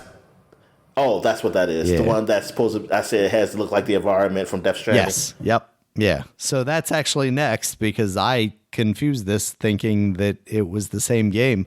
The Last Sentinel, and then they showed The First Descendant, and that's summer 2024. Apparently, according to like some YouTube comments I saw on the trailer for this, I guess it's been in beta already, and it kind of reminded me of Anthem. Like you're flying around in this exosuit, but also like you said, visually it kind of looked like Death Stranding because they're like kind of these bare environments, but then there's these like very large, weird looking creatures that you're fighting and shooting. So it looked really neat, but I wonder what that is. When that comes out, is that actually going to be like a quality game, or is this going to be one of these things that we just kind of write off and it was never amazing? It just presents pretty well in a trailer. So the Sonic Frontiers. Yes. Any Sonic game ever. Got it. All right. Next up, Dominic, Zenless Zone Zero. This is an anime action game. I saw a lot of anime ladies in maid outfits fighting. So, Was it somebody in cat ears, or was that another game? I'm pretty sure they were cat ears. They were definitely cat ear vibes, if not cat ears themselves. So that's coming out soon in 2024, according to them. So I don't know what coming soon means, but 2024 is almost soon. So maybe January this 1st. is your January 1st game, yeah. Yes. All right, next up. It is. Yeah, it reminded me of Scarlet Nexus. Yes. The game I played. It kind of looked like that. Next up was Den of Wolves from 10 Chambers. Apparently, these are guys who were veterans of Payday and games of that nature. It had a very like Payday vibe to it. It looked like they were masked guys potentially doing heists and crimes type of thing. Okay, I didn't look at this, so I can't really say much. Yeah, it was just like neon masks. So it was very much like, ooh, they're going to do future crimes. Next up was Looper. Asgard. What's that? Sorry. I said Looper. Next up was Asgard's Wrath 2. That's the VR follow-up to Asgard's Wrath, of course. That's coming out December 15th. Did you ever talk about Asgard's Wrath? Did you play that game? I don't. If I did, Daniel, I don't remember. Yeah. Because that's one that I hear about as like one of the top tier games on the Quest too. So yeah, if not, it might be worth, going back and trying to revisit that now. Oh, definitely. All right. Next up, they showed off some clips from the Fallout show. They had what's his face up there, Walter Goggins, along with some of the other actors. And that show is apparently coming out in April 4th, or not April 4th, in April of 2024. I don't know. The first trailer that they showed off looked all right. It looks like it's an interesting mix of kind of lightheartedness with the more dour, of course, post-apocalyptic stuff. So I wonder if that's going to be good or not, Dominic. Oh, yeah, I have no idea. Where does it come on, Amazon? Yeah, it's an Amazon thing. Oh, okay. Yeah, I mean, I hope it's good. Yeah. I do want to watch it. I'll give it a shot. I give it a shot. I mean, hell, I give Halo a whole fucking season, so I should give this a shot. Yeah. And I'm going to watch season 2. Appropriately, they also announced the Best Adaptation Award, which went to The Last of Us, of course. I had started writing that before it was even announced in my notes because, come on, obviously. Next. Yeah, what other choices were there? Mario. Oh, yeah, the Mario movie. The Mario movie, Twisted Metal, anything. and the Gran Turismo movie. So, yeah. Okay. All right. So, yeah, Last of Us. Yeah. Should have got it. Without a doubt. All right, next up, Hello Games announced Light No Fire, which is a new... Oh, Hello Games made it. Yeah, okay. the guys behind, what is that game called? No Man's Sky. So they are promising, I don't know if I should use the word promising, but they are alleging that this is going to be a multiplayer procedurally generated Earth, but like a fantasy Earth, which is very clear from this trailer because you're riding around on things like dragons and whatnot. But they're talking about basically creating an entire planet that everyone exists on. So I guess they're getting into like MMO territory at that point. It seems very ambitious. No Man's Sky obviously launched in a way that no one was really thinking it was going to. They thought it was a different game. Maybe they have learned their lesson and are trying to be a lot more transparent about what this game is ahead of time. But at the same time, they're making lofty promises that I hope they are able to keep, Dominic. Do you have... Yeah, I mean, it's... I'm known as like a big multiplayer kind of game. Yeah. It's just not for me. Right.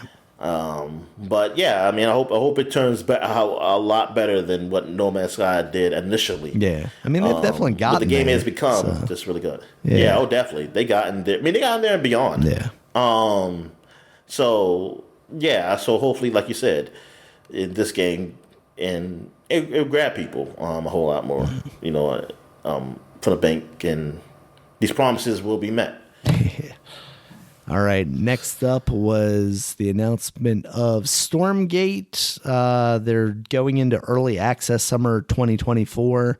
This is by Frost Giant, who are apparently guys that came out of Blizzard, basically guys that worked on StarCraft.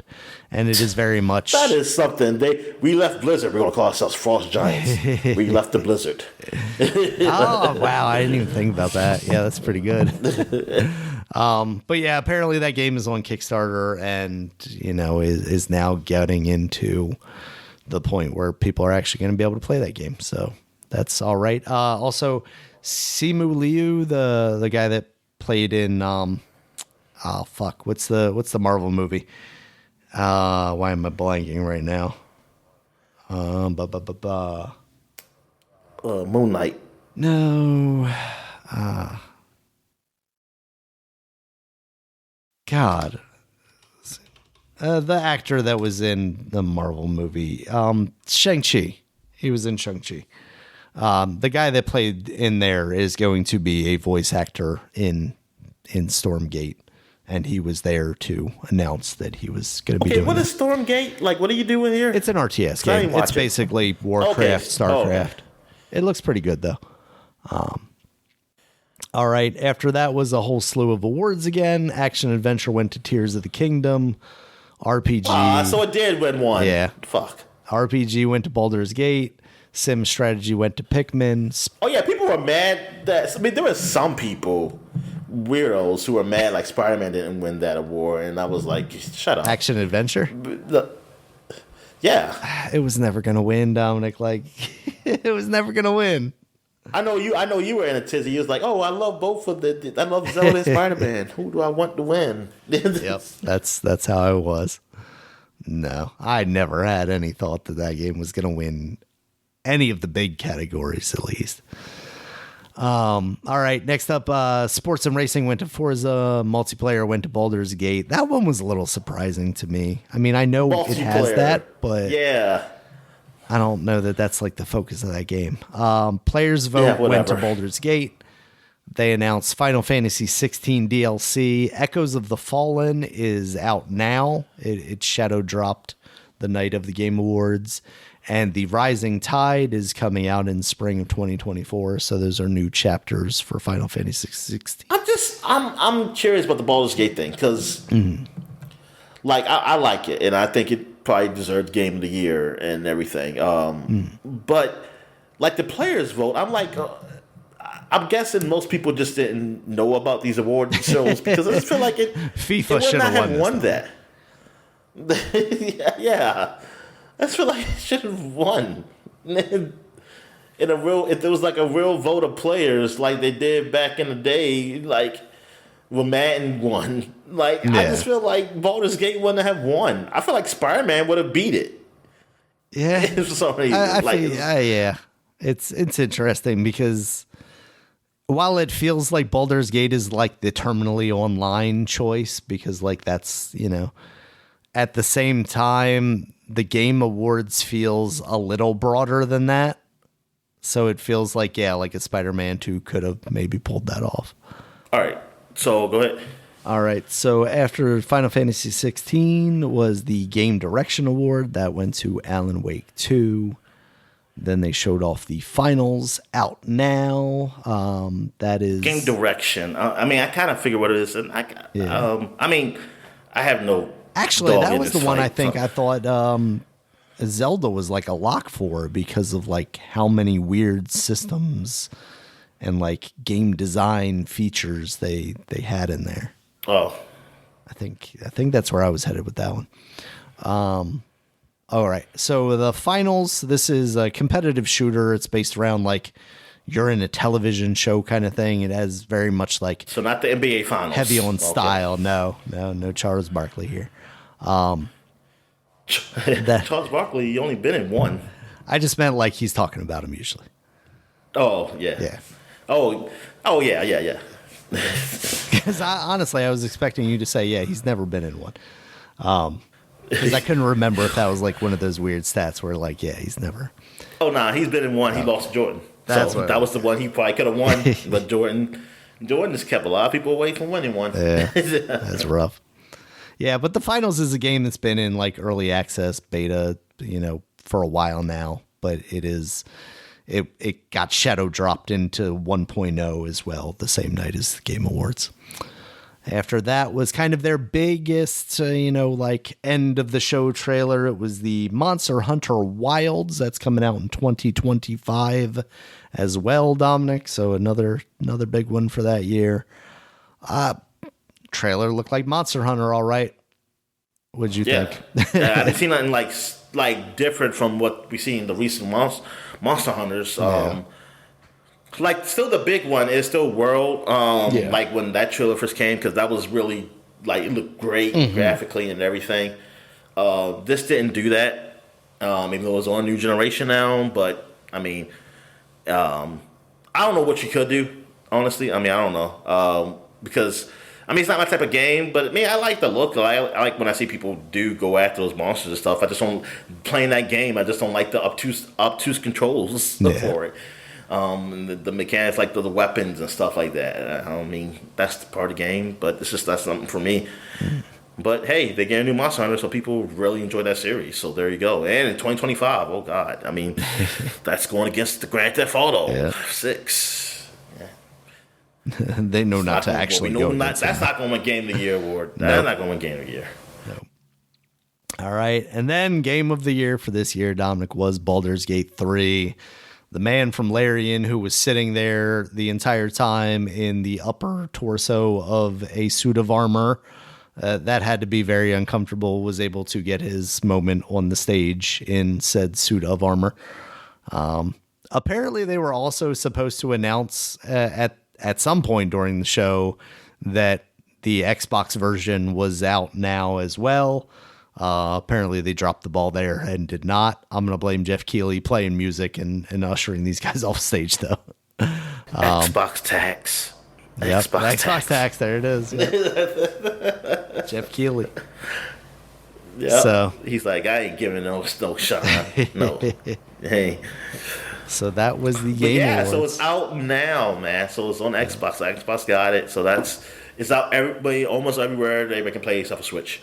But yeah, that is awesome though. Yeah. That is, I mean, because that's a great game. That's a great game. I think everybody should like. People who are into RPG should at least give it a shot, because it does have things. It's not. It may seem hardcore. It's very hardcore, but they have things in place that can make it a whole lot simpler for you. Mm-hmm. You know, if you want to just stay with the story and not deal too much into stuff like that. Inventory management is really the thing. Like, I'm not a big deal with, but a lot of people RPGs are. Yeah. They like to do that. Me, it takes a lot of time away that I don't want to deal with. Mm-hmm.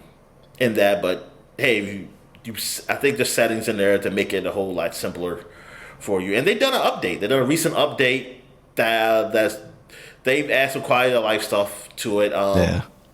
Because this game has been in early access for some years. Like, I forget that it's been in early access for PC for some years. But they also added, like, because there was something in the game, that I didn't like, that you had to, like, if my character who's not in my party had something I wanted, I had to go put them in my party again just to get it out instead of just managing my party, like, overall, like, everybody. Now they added that in. And I'm like, oh, good. I'm glad they did the update for it. But I'm thinking, like, this game been out for months, and come on, that's like a feature. I know people were bitching about this in the goddamn early access. So like, why did it take so long? Yeah. So yeah, I mean, it's cool that they're updating the game, but then it's also like, this is a long ass game, and I'm a person who only does usually like one playthrough with these games. So, like, you added stuff. Like, if I would have got this game when it first came out, I would have probably been done with it or close to being done. That some of these features will just be lost on me. And I'm like, oh, man, y'all did this. And almost get to the point that, you know what, now how games are being made, now with updates, like, don't get them when they first come out. That's fucking sad. Yeah, that's where we've been there for a while, but you didn't think you would be there for some single player games. Yeah, but it's come to that where it's almost like, if you know you're not going to play this game again, like, I guess you have to ask yourself, do you really want to have to play this now? Or can you wait where it probably be updated with some features that make it better than what it originally was? Like, it's something you have to ask yourself for that. Or like, where you don't care. Like, you can play it now, features later. Sometimes I don't care. Like, it's good. I say, oh, that's nice. I would have liked to have that, but I already beat the game and I'm okay. It's like, I'm not mad. But some features I do be mad with. Like, I'm like, oh man, I really wish I had that, but I don't want to play this whole game again. I already beat it. Yeah, this kind of sucks. Like, for multiplayer, I get it. and you know what? I get it. Like, listen, man, you think you got something going on, you want to update the game, and this or people, because there are people who do play them again. So at least it's there for them, for people who do play the game multiple times. Yeah. That's nice. It's just that I don't know. Like, I think I'm more okay with like things being updated. I'm not saying they shouldn't, but I'm just saying, like, for me personally, like something's updated like years later or something in the game I played, because it makes me probably go back to it because I haven't played it in so long. But when it's like just months, you know, like a month or so, I'm like, I could have waited. Exactly. It's like I could have waited. It's more like, regret than enjoyment later of going back to the game. Yeah. Exactly. It's like one thing is like years later you update a game and did something better. It's like, okay, it's been some time. But it was like a months later. I was like, dude, I could wait till December till this big update happened instead of getting it in September. What the hell? I didn't have to play it then. Yeah. Oh, but anyway, yes, Game of the Year, Baldur's Gate. Congratulations for the Keeleys to get that reward. Yeah. Yep. We'll see how this game ends up being for our SuperPod Game of the Year awards. Yeah, we shall see. Can they get the half-ass trophy? All right, Dominic. So that was the Game Awards 2023. Did you have any thoughts or feelings that you didn't get to express before we move on to new releases? No, because I didn't watch the show. I just watched highlights. Mm-hmm. So I didn't sit down and watch it. I was thinking about doing it, but then I realized I didn't want to. So it's because I just wanted to see the trailers. Yeah. I just want to see the trailers, and it was a lot of other stuff, and I'm just not into the awards part anymore. When I was younger, don't worry, Geoff Keighley's not I did. Like, because I was, I did watch. I think, yeah, I remember even when I was older. I think it was award show back 360 days. I think it was on Spike TV. Yeah, the Spike TV. I think I watched it. I think I watched the whole thing. It wasn't that long though. Yeah, you know, it was like this is like a lot longer. And I remember seeing the DLC for Gears of War 2 like coming out and something like that. And so so I was into that stuff. And you know, I'm just older. It's just this stuff. All I care about is what's coming out in the future. Like the award stuff, I could just read the list and they won and like good for them, like whatever. Because it's just, even though this is supposed to, Keighley wants to make it feel like the Oscars, which I guess if you want to be like realistic, yeah, it probably is, because they all Oscars be bought too. But if they wanted something with some integrity, which I'm not saying it lost it or it did, I don't know. I just felt something more. I wanted to be something more than that, like a real award show, because I just feel like it's missing a lot of things in here that to make it a more of an award show. Like some of the categories are just a little iffy,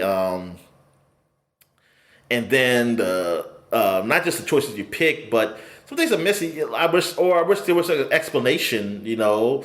Because, like, the music award, I'm like, come on, man. There was some games that was based on music. Like, what are we doing here? Like, what's... like, can you at least explain why they didn't make it? Like, what was it? Was it that people forgot? Or people really generally just didn't think they were that good? They were good at all, like, for that. I mean, against those games. So...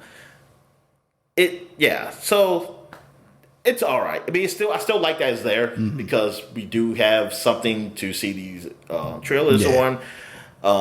But I'm just not into the award part. I mean, most people aren't. They like to argue. I mean, it's fun to argue. It is fun to argue, and it's fun to call people names and call them losers and stuff, and call them Xbox and ponies. What the PlayStation one is? Ponies. Call it again. Ponies, the ponies. Yeah. I don't even know what the name is for Nintendo. Babies. I don't know. But children. Yeah. Yeah. All right. So, how'd you feel about the show? I thought overall it was fine, but 3 hours is way too long, and it still has that problem of I don't know what's a trailer that you're trying to showcase and what's a commercial, especially because like the commercials are baked into the program. So like if I go back and watch a YouTube video, all of those are still in there. So I just don't know, and it's overwhelming, and really it's the length of it. I don't mind the awards, especially the way they do it now, where it's like, okay, we'll kind of rapid fire some of these, and then the bigger categories will give them time on stage, because yeah, it's nice to give an opportunity to some of these creators to kind of get their piece, you know, and say what they want to say, even though, you know, like this year they were kind of getting cut off pretty quickly. I will also mention, I didn't have it in my notes because I skipped it, but there was a performance for Alan Wake 2, because there's apparently a moment in the game where they kind of get into a song and dance thing that is apparently very good. And because I have not gotten to that part in the game yet, I haven't really wanted to watch that from the Game Awards. Okay. But people liked it. Yes. Yeah. So there is also that. But yeah, I think overall it was another one of these. I think there are definitely things that Geoff Keighley needs to improve upon. I respect his ability to try and pull this together and kind of make the games industry, I don't know. I'm kind of a mix of emotions here as I say that, because again, like Geoff Keighley is, a lot of it is about himself and like just even being introduced every time as the creator of the Game Awards. It's like, he can't just be the host of the show. He can't just be Geoff Keighley. He has to be Geoff Keighley, the guy that created this entire show. And then always just like the rampant fanboyism of anyone related to Hollywood or Hideo Kojima is a little bit bothersome, especially when, you know, you make it all about them. You know, somebody pointed out on... I mean, come on. He loves his husband. And that's fine. We should support our partners. But somebody pointed out on Reddit, like, yeah, you're ushering all these guys off stage. Meanwhile, you're giving, you know, Kojima like 10 minutes to just pal around with him and Jordan Peele. And it's like, we didn't get anything from any of that conversation. Like, meanwhile, you've got the guys from Larian talking. You got the happiness of three people. You got that. I mean, maybe that's it. But yeah, like even Larian, you had them talking about, you know, the people that they had lost during the development cycle, like people who had passed away. And meanwhile, you hear the music swelling up, and it's like, maybe that's not the time to do this, guys. So yeah, there are definitely kinks that Geoff Keighley needs to work out. Whoa, yeah. That is, yeah. Oh, man. Yeah. That's tough. Hey, and people who pass away, I mean, I bet you, man, Nintendo did that. You see like some of the Japanese companies, it'd be a whole lot of people who passed away. We just don't know them. And we just don't know the causes of death. Evidence. Yeah. So, yeah, that's kind of where I am at with that. Again, I really like it as a place to see new stuff. What was that? I'm sorry. I'm just thinking about, like, somebody mentioned, like, my friend died, and the music played, it's like, they get off the stage. It's one of those things where I think, like, the music started to pick up, and then it went down a little bit, but, like, at the same, then went up again, it's like, I don't know what I should do. Should I? They had an AI control. See, yeah. That's why they shouldn't have an AI controlled. Exactly. The AI was controlling by time, and it doesn't read emotions. Yeah. So there was that. But as a means to get more new content about video games that are coming out in the future, and more content for our podcast, as we just spent 2 hours talking about. But yeah, as a show, it needs work. There was no security breaches though, so I got to give him credit for that. At least that we know of. Oh yeah. No one getting on stage talking about Bill Clinton. Then maybe everybody who tried to get on stage, yeah, they are dead. They had snipers. Yeah. Yep. All right. So real quick, new releases. Disney Dreamlight Valley, that's now out of early access on PC, Nintendo Switch, PS4, PS5, Xbox One, Xbox Series. Mentioned Baldur's Gate being on Xbox now. And then the big one, Avatar Frontiers of Pandora, is now out on PC, PS5, and Xbox Series X. I had only seen the Game Informer review of that so far, and that was a 7.75. So it seems like that game could be perfectly fine. Yeah, I'm just surprised there were some game releases like those of note. Yeah. But the Avatar, yeah, because I saw that. I was hoping, yeah, sounds open fly. I mean, her is fine. I do wish, I'm surprised you didn't mention it. I mean, it's just first person. It's not third person. Oh. Because I know how you like third person. So yeah, I was like, why? Yeah, I mean, the first person, when I was looking at a video of it, I mean, it seemed all right, but I don't know. I kind of wanted it to be third person, too. I think it's third person when you're flying. Oh, okay, that would make sense. Or where you ride and stuff. I think that's what it... Man, just for the clip shots I've seen, I'm assuming. But yeah, it's a first person game. Gotcha. And now it's just a Far Cry, and that's what people were saying. 100%, it's kinda, that's what it feels like. A Far Cry, but just with Avatar World. Yeah, and I mean, it looks good. It's maybe a game I'll try out sometime in the future. It definitely seems like it's better than the original, the first Avatar game. Yeah. If you like that world, I think it's fine. It's a fine game. Yeah. It seems like it's a fine game. It's not excellent. It's not like a big game. It's a game that you played before, Yeah. We won't be hearing about this at the Game Awards next year. No, we're not. We probably won't. Unless it's a way for Geoff Keighley to get James Cameron on stage. Yeah, like best movie game. Something the category they have. Yeah. But Dreamlight Valley, so this is the game we already played before? Yeah, it's just in 1.0 now because we had played in early access. All right, which I still can't believe that was early. Yeah. I thought that was it. Same. I completely forgot that was early access at the time. So, yeah, that's what we got for the week. Dominic, you got anything else for the people before we wrap this up? Nah, I'm good. All right. Thank you guys, as always, for listening. You can check us out on Twitter. Dominic's at DStallworth5. I'm at Regulus MB. The podcast is at Supapod, SUPAPOD. Supapod.com is the website. You can check us out there. It has links to all the places you can find us, including YouTube, where there's a video version of this podcast, as well as iTunes, Stitcher, Google Podcasts, Spotify, and any other place you might find an audio podcast. Until next time, you guys, talk to you later. All right, see you.